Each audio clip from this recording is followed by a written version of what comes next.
1000 भटूरे खाने वाला दामाद गांव में एक गरीब लेकिन समझदार और हंसमुख युवक रामलाल रहता था।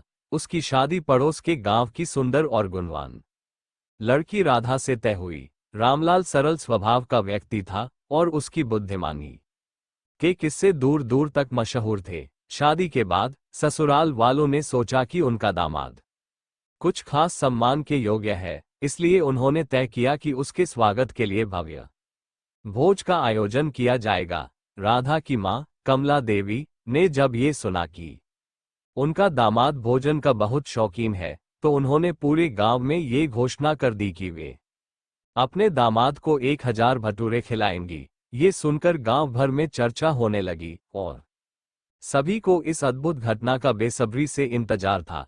गांव के लोग कहते थे, क्या वाकई कोई आदमी 1000 भटूरे खा सकता है? कुछ लोगों ने इस पर शर्तें भी लगानी शुरू कर दी कि दामाद कितने भटूरे खा पाएगा। निश्चित दिन जब रामलाल अपने ससुराल पहुंचा तो वहां उसके स्वागत की भव्य तैयारियां की गई थी। दरवाजे पर रंगोली बनाई गई थी, फूलों की मालाओं से घर को सजाया गया था और ढोल नगाड़े बज रहे थे। ससुराल वाले उसे देखकर बहुत खुश थे।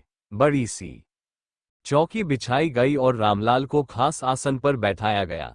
तभी सासू मां ने घोषणा की, आज हमारे दामाद जी के लिए विशेष भोज तैयार है, 1000 भटूरे। रामलाल ये सुनकर पहले तो थोड़ा हक्का बक्का रह गया, लेकिन फिर सोचा कि ससुराल वालों की खुशी के लिए वह जितना संभव हो उतना खा लेगा।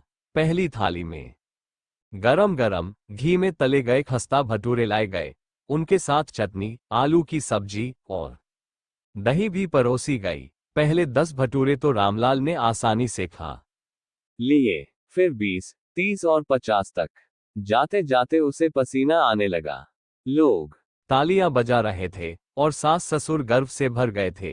रामलाल को लगा कि शायद ये इतना मुश्किल नहीं होगा, लेकिन जैसे ही 100 का आंकड़ा पार हुआ, उसकी हालत धीरे धीरे बिगड़ने लगी। उसका पेट फूलने लगा और वह बहाने ढूंढने लगा कि कैसे इस परिस्थिति से निकला जाए। लेकिन गांव वालों की उम्मीदें बहुत ऊंची थीं।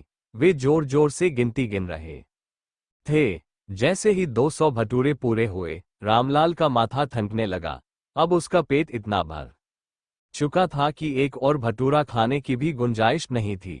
लेकिन भीड़ की उम्मीदें अभी भी बनी हुई थीं। रामलाल को कुछ उपाय सोचना था, नहीं तो उसकी हालत और बिगड़ सकती थी। तभी रामलाल ने एक तरकीब सोची। उसने कहा, भटूरे तो बहुत स्वादिष्ट है, लेकिन अगर मुझे साथ में कुछ मीठा मिल जाता तो और भी आनंद आता। सास ने झटपट रसगुल्ले और गुलाब जामुन परोस दिए।